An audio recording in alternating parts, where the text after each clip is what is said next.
Hello guys, मैं गौतम कुमार ज्ञान मंत्रा के यूट्यूब चैनल में आपका फिर से स्वागत करता हूं। तो गाइस, आज हम आप लोगों को फिजिक्स में जो हिंदी मीडियम है उसमें बताने जा रहे हैं कि पारदर्शी पदार्थ क्या होता है। अपारदर्शी पदार्थ it means opaque, transparent and translucent के बारे में। इसके बाद शैडो क्या है, सेल्फ ल्यूमिनस मीन्स आत्मदीप्त, दर्पण, समतल दर्पण, इन सब के बारे में चर्चा करेंगे। तो पिछली वीडियो में हमने लाइट के बारे में, प्रकाश के बारे में बहुत सारी चर्चाएं की हैं, जिसका डिस्क्रिप्शन में लिंक दिया हुआ, आप जाके देख सकते हैं। तो चलिए शुरू करते हैं। आज चैप्टर है प्रकाश। चैप्टर कौन सा है? क्लास 10th का है, प्रकाश। ठीक है, जिसको इंग्लिश में क्या कहते हैं? लाइट। ठीक है, तो यहां पर हम सबसे पहले जानते हैं पारदर्शी। ठीक है, किसके बारे में? पारदर्शी। पारदर्शी पदार्थ, इसका मतलब क्या हो गया? ट्रांसपेरेंट, ट्रांसपेरेंट ऑब्जेक्ट या मटेरियल या मैटर, जो लिखिए, ट्रांसपेरेंट ऑब्जेक्ट हो गया या मैटर हो गया। तो इसके बारे में हम अभी जानेंगे। तो पारदर्शी पदार्थ क्या होता है? देखिए, पारदर्शी पदार्थ का मतलब क्या होता है कि वैसा पदार्थ जिससे होके प्रकाश इस पार से उस पार चले जाए। इट मीन्स कि उस वह प्रकाश को, लाइट को अपने होके पास करने से रोकता नहीं है। तो ऐसे पदार्थ को पारदर्शी पदार्थ कहते हैं। जल्दी से इसका डेफिनेशन लिख लीजिए। वह पदार्थ जिससे प्रकाश आर पार निकल जाता है, बस सिंपल लिखना, पारदर्शी पदार्थ कहलाता है। क्या होगा? पारदर्शी पदार्थ कहलाता है। सिंपल है ना? जैसे क्या हो जाएगा इसका? कांच मीन शीशा, ग्लास, उसके बाद वाटर, पानी, एक्सेट्रा, हवा भी है। तो पारदर्शी पदार्थ में ये सिंपली हम जानते हैं कि जिससे होके लाइट इस पार से उस पार हो जाए। ठीक है, इसके बाद दूसरा हम जानते हैं अपारदर्शी के बारे में। क्या है? अपारदर्शी।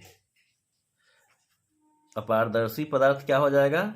ये हो जाएगा ओपेक मीडियम। ओपेक मैटर लिखिए। ठीक है, तो ओपेक ये क्या हो गया कि देखिए, इसमें क्या होता है कि यह अपने होकर प्रकाश को बाहर नहीं निकलने देता है। ठीक है, आर पार नहीं जाने देता है। वह पदार्थ, कहिए, वह पदार्थ जो अपने होकर प्रकाश को आर पार नहीं जाने दे, अपारदर्शी पदार्थ कहलाता है ना? जो अपने होकर प्रकाश को पार ही नहीं करने देता हो, तो वह अपारदर्शी होता है, जिसको हम ओपेक मैटर कहते हैं। अब थर्ड है इसमें पारभासी। ध्यान दीजिएगा, पारभासी। पारभासी पदार्थ क्या होगा? देखिए, तो हम तो अपारदर्शी और पारदर्शी दो पहले से ही पढ़ते आए हैं, जानते भी हैं। अच्छा, तो अपारदर्शी का एग्जाम्पल क्या हो गया इसका? तो पारदर्शी का तो कांच पानी हो गया, अपारदर्शी का हो जाएगा लकड़ी, है ना, पत्थर, एटसेट्रा, बहुत सारा हो सकता है। और पारभासी का मतलब क्या हो गया? ट्रांसलूसेंट। इंग्लिश में इसको क्या कहते हैं? ट्रांसलूसेंट। ट्रांसलूसेंट, इसका मतलब क्या हो गया? ट्रांसलूसेंट का मतलब वह पदार्थ जिससे होके प्रकाश का कुछ पार्ट, मतलब कुछ अंश जो है, इस पार से उस पार जा सकता है।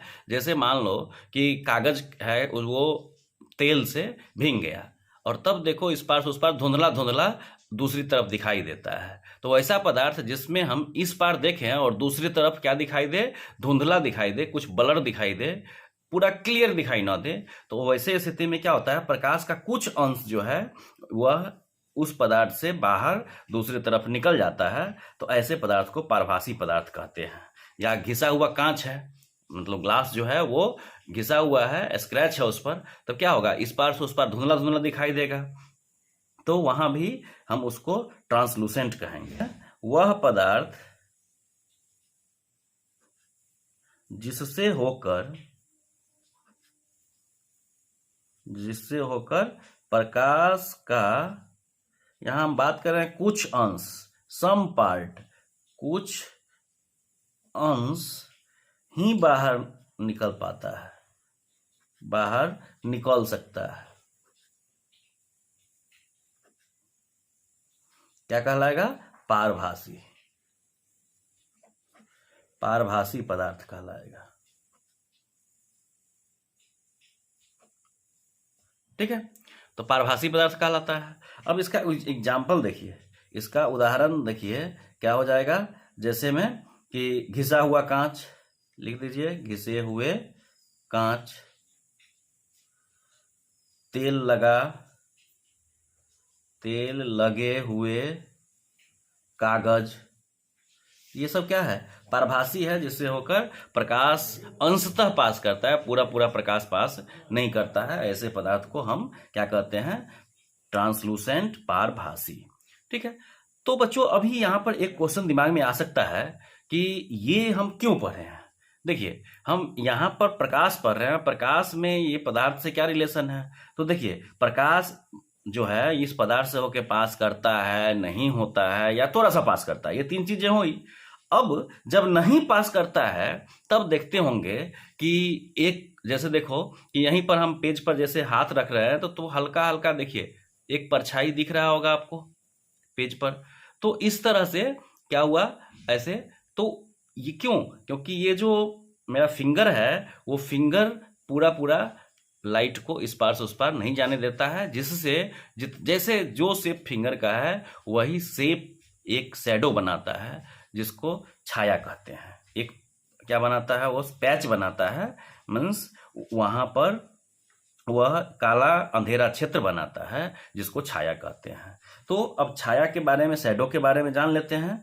छाया क्या होता है, या इसी को इंग्लिश में शैडो कहते हैं, है ना। जैसे आप भी सड़क पर चलते होंगे, जब ऊपर सन की किरणें हैं जब आती है तो लगेगा आपके बगल में भी, आप बस जैसे जैसे आप चल रहे हैं वैसे वैसे आपके साथ काला काला एक क्षेत्र जो है आपके साथ चल रहा है। इट मीन्स वो आपका छाया होता है ना।